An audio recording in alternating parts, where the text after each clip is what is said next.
Hello everyone, welcome back to Prince Nikki's channel. Thank you for joining us today and coming back to watch us with our own project as we continue. We're finally there, we're at the end of the road with the roofing stage. Yeah, the roof, the trusses is on. Yes, we'll be able to have a topping out ceremony. Oh yeah. Don't say it all. The carpenter is demanding a goat. See, he needs a goat. We're getting there. Today's video, we just want to talk about the process we took for the roofing options before we take you through another video with the actual stages. So the roofing options video. Yeah, we also look at all other roofing options we look at, particularly at the design stage where we're doing our design. We consider a hidden roof. So we will briefly touch on about advantage and disadvantage of having a hidden roof compared to a pitch roof, which we choose to proceed with. Thank you. So, the first stage is obviously when we started our planning and designing was the looking at hidden roof, which you can see on the screen here, and versus the pitch roof. Yes, this is commonly the hidden roof system that in Ghana is what you can see that is what is common. So we look at it and we find out it's one of the advantage of it is a very a modern look. It's give you a very modern look. And yeah, I mean, there's one thing to say is obviously hidden roof is very different to flat roofing, what we have here as well, isn't it? Yeah, so yeah. Hidden roof is basically you're just doing extra courses of blocks and it's hidden and behind, but obviously there are cons as well with that. Yeah, I think the hidden roof is in Ghana terms always a hidden roof. It's a roof that is the pitch is below 5 degrees, effectively around 5 degrees pitch. It's not a flat roof we commonly in Europe or in England. You can see on the screen there, they're the kind of flat roofs that I've put on as examples. So flat roofs, obviously, you can use different materials as you can see on the screen. So it is very different in terms of how it's done and how it's kind of maintained. So that's one of the things that we needed to do to research. Yeah, and the hidden roof is cheaper. It's cheaper than any other roofing system that is currently in the market in Ghana or across Africa. It's cheaper. It also gives you spaces for your plants, your water tank, and other utilities that you want to be hidden from view. It's great for that. Yeah. I think moving on to the cons and what the reasons why we kind of omitted it. One of the biggest issues that we have, and I think slightly coming from construction eye with Prince, is that we see a lot of challenges with the way it's installed. That's one of the reasons why we kind of omitted it. I mean, people do different things, lay tiles on it, put waterproofing and stuff, but essentially the installation process for us was not something we was willing to take a risk on. Yeah, I think it's the biggest downside of hidden roof is the leakage. It's a drainage. How do you get a drainage to work properly that you don't suffer for leaks into your walls? And so that's the biggest issue. We know that there are people who are trying to use different systems to weather the wall. So yeah, if you would have been here, you would have used a LED flashing to take the water away from the wall. Yeah, but that was one of the reasons why because of the... Yeah, because it's when you have, obviously where you have the flat roofing, you make sure you have the flashing and the way it's laid so that you would never get water running off. With the hidden roof as well, obviously the drains tend to go out either on the bottom, on the flat bit, or the outside, and that actually, you've got to think concrete is not fully waterproof. No matter what you do, it's not fully waterproof, so that's over time is soaking. Even where you've got the courses of blocks, I know people sometimes top it with tiles and stuff, but actually over time it will seep into it and it then starts coming through the corners, and that's where you see the damp in buildings. And also the hidden roof system requires regular maintenance as compared to other roof systems. You require regular maintenance. You need to be out there cleaning your drains. So you require regular maintenance. And they are also considered to have a shorter lifespan than, for example, if you have a clay tile, which will last in excess of 100 years. So it's cheaper, but those require regular maintenance as well. So, say you've now had a look at the hidden roof and pitched roof, and the decision is that you want to go for a hidden roof, which many of our clients have gone for, based on the cost advantage. There are solutions that we're trying to offer in terms of P&D construction. As you can see on your screen here. Yeah, this is all some people began to also to do in Ghana in terms of the flashing. How do you achieve that detailed flashing? So what we recommend to people is the design need to show the details. How do you actually ensure that you take water away from the wall? So it's all about the detailing and how it's installed. There's some people whereby they've agreed for us to source a LED flashing from here and then take to Ghana to do that flashing away from the wall. Yeah, so as you can see on the video, it's kind of, they cut a channel in, and then the material is put inside the wall, and then it's overlaid. So that's kind of the best and nearest solution that you have there in terms of doing that. So there's ways around it, but then obviously you've got to consider the drainage as well.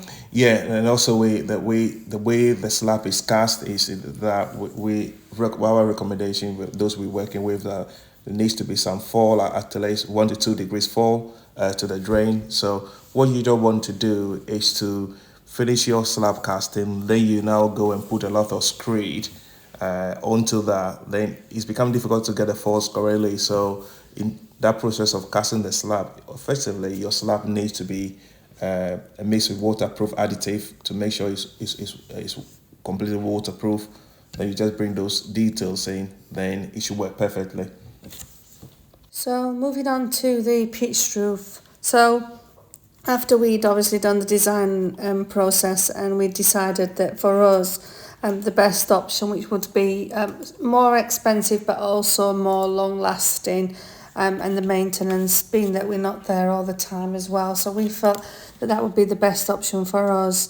So thinking about the pitched roof in terms of the pros, obviously longevity is something that's a pro for us.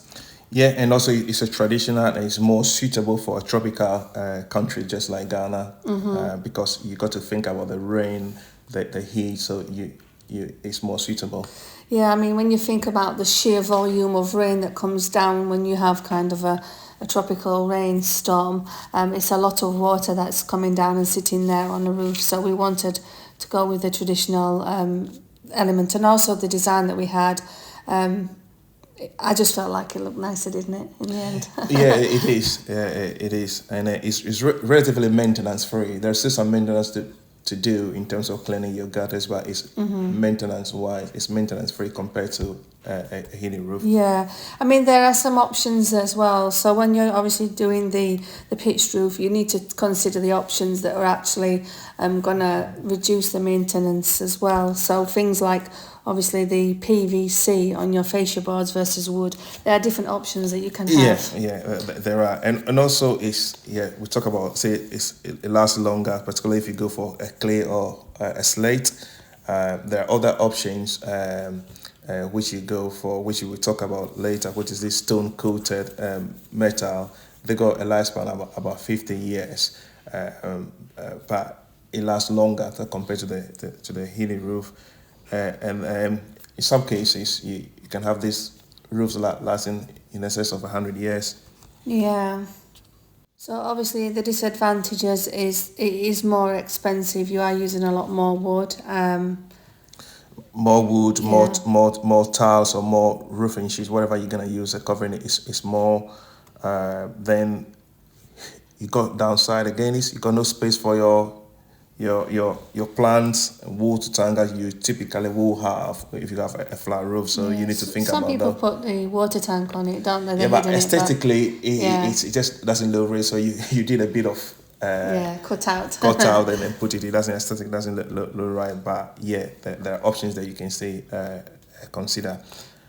So I think that all in all, it is kind of really important to make a good research and consider your options that's best for you. But for us, we decided to go with the traditional roof it goes well with the design. Yeah. And it's longer term, you know, if you're gonna, you have the plan now to do the house building, do it right first time.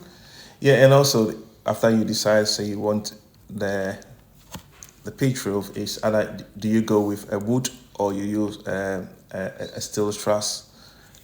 Those are one of the things you need to consider, because in our experience, based on the cost we have obtained, we find out that the wood truss is relatively cheaper than the steel truss. Steel truss is about 64% more dearer than if you use wood. Yeah. So there are different considerations when you move on to if you're having a pitched roof. Now, in terms of other considerations that we had once we chose our pitched roof, we started to think about, obviously, now we're getting to the stage where we would be doing the roofing and the ordering. That's when we started to look at the different options. So we decided that we was going to omit the clay tiles. We wanted to stay within budget. So we decided to go for the stone-coated aluminium roofing sheets. As you can see on the screen here, this is a short video from the actual company that we purchased the sheets from, just showing you how they're made and kind of basically a sales pitch really of how they're strong and the details. Now, in terms of the actual sheets, they come in different sizes as well. So the actual sheets, they come in different thicknesses. So they come from 0.3 millimeters and they go right up, up to 50. Yeah, so they come in different thicknesses and they have lots of variety of colours, the stones, the styles. So the styles itself. So we had a look at the different companies and the different styles. As you can see on the screen, they have lots of different styles and looks. So you have different ones, Bond, Shake, Milano. They look slightly different, so you need to do your research on how they look and what style you like, as well as the colour. You can see on the screen here the different colour options that we was looking at. This is the style we went for, and we was very clear on what colour we wanted, which led us on to now approaching companies for the quotations that we wanted. So the option for us was then we approached companies in Ghana for quotations. We received quotations which, when we looked at the costing, it wasn't massively different, was it, Prince, in terms of the costing? But what we was finding is the design that we wanted and the colour specifications weren't readily available. We was getting lots of videos sent to us of the colour options that they had, and it just wasn't going to meet the aesthetic that we wanted for the house. We had a vision of what we wanted. So we started to look about buying internationally and shipping them in. Buying the tiles, yeah. Yeah. So obviously we had to look at a company that would do it all, or looking at separating it out. So you have the woodwork done separately through the carpenter, then have the tiles shipped in. So in terms of pros and cons of that, so if what we found is that when we was looking at the company direct in Ghana that would do the start to finish of it all, obviously the pros that we found was that obviously with any company there is some element of a guarantee that you would have with them. I'm not sure how much, if you had a challenge, you'd get them to come and fix it, but that was something that we was thinking about. PVC fascias, and also that with any company there's a level of experience and it's all in one-stop shop service. Yeah, coming back to the guarantee, one of the things I find after digging further is that the guarantee they offer you, because they will tell you this roof comes with 50 years guarantee, that's a product warranty or product guarantee. Effectively, is what the tiles manufacturers are giving.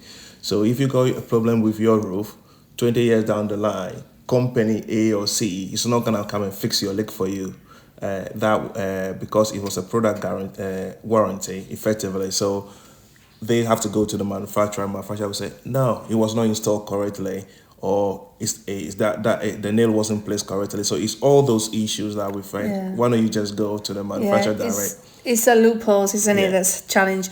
And then we thought maintenance would be good, because obviously, like you say, you have the company, they'll come back and do the maintenance, but you can't approach anyone to come and do the maintenance. Any company will come out and help you.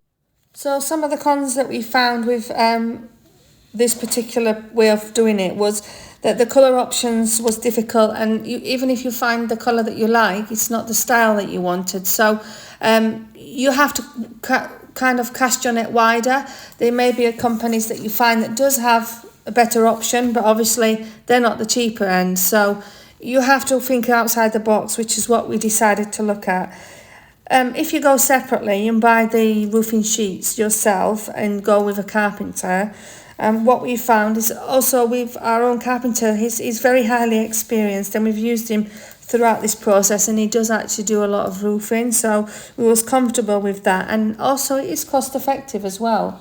It is, and I think the greatest things about this is that the first video we put on, someone commented and tell us, when you come to your roof, be careful that you get what you paid for in terms of the wood, in terms of the thickness of what is installed. And when we're speaking to a lot of people, they said the quotation people give you, they might not use the right wood, they might not use the right thickness of what you paid for. And so we say, no, let's use our own capital. Let's might go with the market together. So they both go to the market, select the wood. It's a sabwood we've used. So all the materials on our roof, all the timbers were hand-picked by our carpenter and Mike. So in that case, we know that we get a right wood, we get what we paid for. So it was more about the quality control. Yeah. That's why we decided to use our own carpenter that we know we can trust that we're getting what we pay for. Effectively, it's value for money. Yeah, and that's the thing, and that's one of the things that I have to say. Like, give a shout out to a friend on here, True Mamley. She's the one who actually said, when you do your roofing, be careful, because she'd obviously done roofing recently, and she said, look, be careful, they might cheat you with the wood.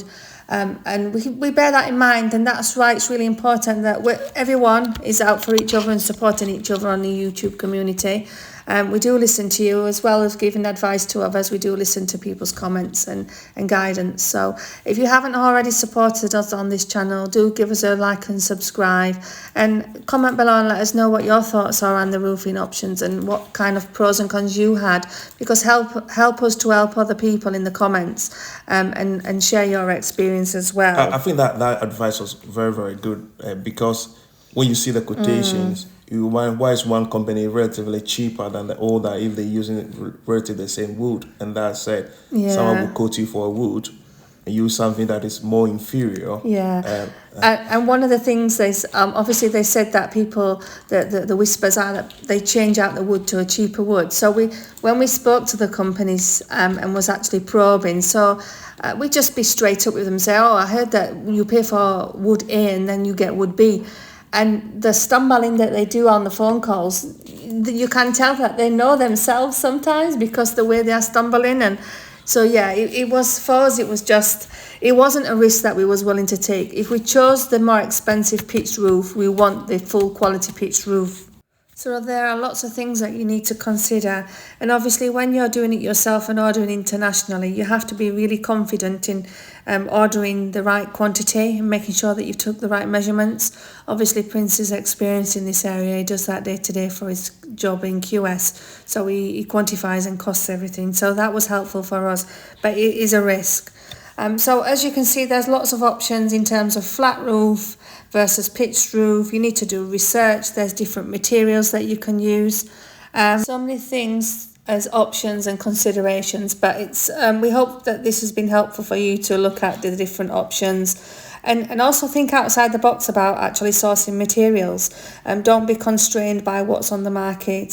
Think outside the box and get your dream home that you want. As I've said before, we do have the P&D construction, so give us a shout out if you want to contact us in terms of helping you with your own project. Thank you for watching us today, and do give us a like and subscribe. And it's great to be back showing you great content. We will try harder at bringing more consistent videos. We're just very busy at the moment, but thank you for watching, everyone. Thank you. Bye. Thank you. Bye.